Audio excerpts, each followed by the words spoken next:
आखिरकार कबीर ने वादा कर ही लिया अपनी बहन से कि देखो तुम परेशान मत हो।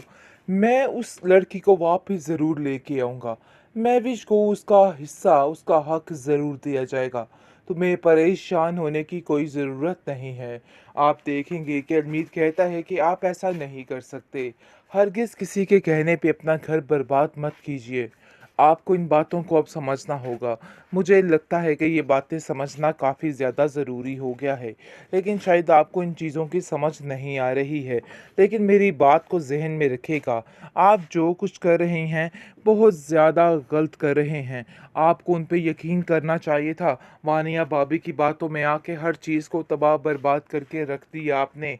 लेकिन जी आप देखेंगे कि कभी आपको अपनी गलती का बड़े अच्छे तरीके से एहसास हो चुका है और वो कहता है कि मैंने जो गलतियाँ करनी थी सो कर ली, अब मज़ीद ऐसा कुछ भी नहीं करूँगा, क्योंकि उसने हर रिश्ते को आज़मा के देख लिया, सिवाय दुख के और झूठ के उसको कुछ भी नहीं मिला है, जिसकी वजह से गहरी टेंशन में आ चुका है वो और सोचता है कि आखिर ऐसा कैसे हो सकता है, कैसे वो धोखा खा सकता है। उसे अपनी फैमिली पे यकीन करना था, लेकिन यकीन करके उसको क्या मिला सिवाय ज़िल्लत और रुसवाई के, इसके अलावा कुछ भी नहीं हासिल हुआ है। महविश काफ़ी ज़्यादा परेशान हो चुकी है, क्योंकि महविश समझ नहीं पा रही कि आखिर वो अपनी इस ज़िंदगी को कैसे गुजारेगी और किस तरीके से अकेले सफ़र करेगी, क्योंकि ये ज़िंदगी उसको बहुत लंबी चट्टानों जैसी लग रही है। उसका बाप उसको कहता है कि तुम इस बात को नहीं समझ पा रही कि ये चीज़ तुम्हारे लिए कितनी ज़रूरी है और तुम्हें ये बात समझनी होगी और तुम्हें वापस जाना ही होगा, चाहे जो मर्ज़ी हो जाए। जिस पर वो कहती है कि मैं इतनी ज़लालत खुद नहीं उठा सकती, कैसे और किस मुँह से मैं वापस चली जाऊँ? मुझे तो खुद कुछ समझ नहीं आ रही कि आखिर मैं क्या करूँ? कबीर को खुद आना चाहिए और उसको अपनी गलती का एहसास होना चाहिए, लेकिन मुझे नहीं लगता है कि उसको किसी भी बात पर अपनी गलती का कोई एहसास है, क्योंकि वो बिल्कुल इस बात को मानने को तैयार ही महविश नहीं। इधर होगी और तुम्हें परेशान नहीं होना है।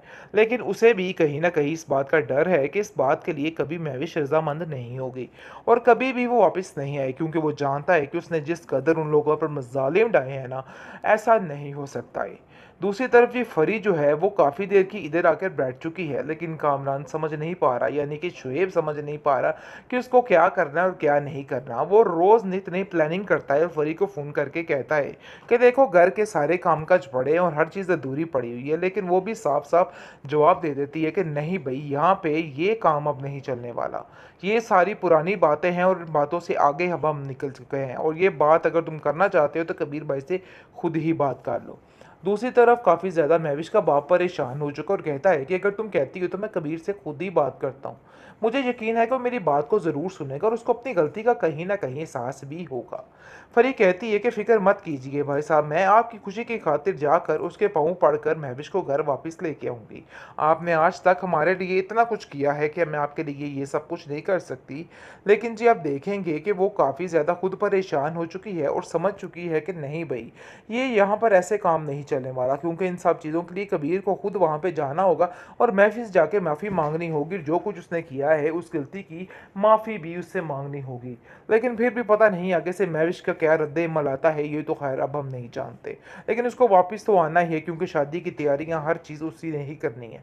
ज़ोया उसके बगैर अपनी शादी नहीं करवा सकती, क्योंकि वो जानती है कि उसका यहाँ पे आना बेहद ज़रूरी है। इसलिए वो फरीद से कहती है कि बस यही मौका है, आप बड़े भैया से कहिए कि जितनी जल्दी हो सके महविश भाभी को घर में वापस लेके आएं, वरना यहाँ पर हंगामा बर्पा हो जाएगा और कुछ भी ठीक नहीं होने वाला है।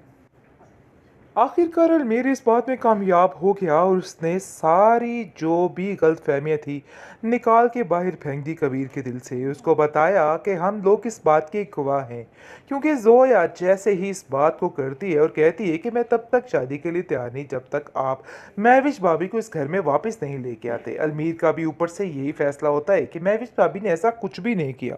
आपने जो कुछ भी उनके साथ किया है ये बहुत गलत किया है। आप पछता रहा है और दाढ़े मार मार के रो रहा है। कबीर, क्योंकि वो जानता है कि उससे बहुत बड़ी गलती हो गई है और उसको ये सब कुछ नहीं करना चाहिए था। लेकिन जी आप देखेंगे कि बहुत ज़्यादा परेशान है वो खुद भी और समझ नहीं पा रहा कि आखिर क्या करे। वानिया की चालाकियों में इस कदर घेराव डाल दिया था कि उसको कुछ समझ नहीं आई कि इस घेरे को कैसे निपटा जाए। वेल जी आप देखेंगे कि जोया अब इस बात पर अटल हो चुकी है और कहती है कि मैं इस बात की हामी नहीं भर सकती, चाहे आप लोग जो मर्जी कर ले, क्योंकि मामी जान ने जिस तरीके से डेट फिक्स कर दी है और कहा है कि बहुत जल्द बस ये मामला तय हो जाने चाहिए। घर में खुशी का गहवारा है, लेकिन वो अपने भाई की खुशी को पीछे छोड़कर अपनी खुशी को आगे लेके नहीं चल सकती है। इसलिए साफ साफ वो कबीर से कहती है कि नहीं भाई, ये काम ऐसे नहीं होगा। आगे से कबीर कहता है कि मैं भी यही चाहता हूँ, लेकिन पता नहीं कौन सी अना इन लोगों के दरमियान अटकी हुई है जो ये बात करने से इन लोगों को रोक रही है और काफ़ी ज़्यादा परेशान कर रही है।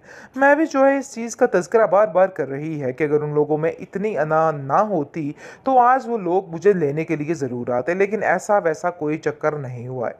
बल्कि जो कुछ भी हुआ सबके सामने दिन ब दिन जैसे ही तबीयत बिगड़ती जा रही है महविश की, तो काफ़ी ज़्यादा सुधार आता जा रहा है कबीर में, क्योंकि ये वक्त भी आना इसके ऊपर काफ़ी ज़्यादा ज़रूरी था। लेकिन महविश शिवा को कहती है कि देखो, वहाँ पर जाना बहुत बड़ी बेवकूफ़ी है और मैं खुद इस बात के लिए हामी नहीं भर सकती। तुमने मम्मी जान की बात नहीं सुनी थी शायद कि कबीर इस चीज़ के लिए राज़ी नहीं है और उसका दिल इस बात के लिए हामी नहीं भरा।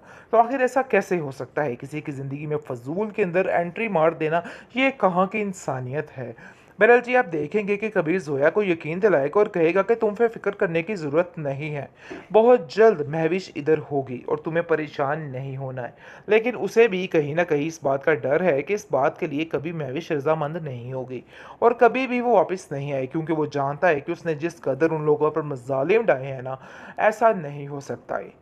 दूसरी तरफ ये फरी जो है वो काफ़ी देर की इधर आकर बैठ चुकी है, लेकिन कामरान समझ नहीं पा रहा, यानी कि शुएब समझ नहीं पा रहा कि उसको क्या करना है और क्या नहीं करना। वो रोज़ नित नई प्लानिंग करता है और फरी को फ़ोन करके कहता है कि देखो, घर के सारे कामकाज पड़े हैं और हर चीज़ अधूरी पड़ी हुई है, लेकिन वो भी साफ साफ जवाब दे देती है कि नहीं भाई, यहाँ पे ये काम अब नहीं चलने वाला, ये सारी पुरानी बातें हैं और बातों से आगे अब हम निकल चुके हैं और ये बात अगर तुम करना चाहते हो तो कबीर भाई से खुद ही बात कर लो।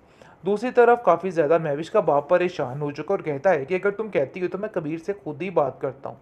मुझे यकीन है कि वो मेरी बात को ज़रूर सुनेगा और उसको अपनी गलती का कहीं ना कहीं एहसास भी होगा। फरी कहती है कि फ़िक्र मत कीजिए भाई साहब, मैं आपकी खुशी की खातिर जाकर उसके पाँव पड़कर महविश को घर वापस लेके आऊँगी।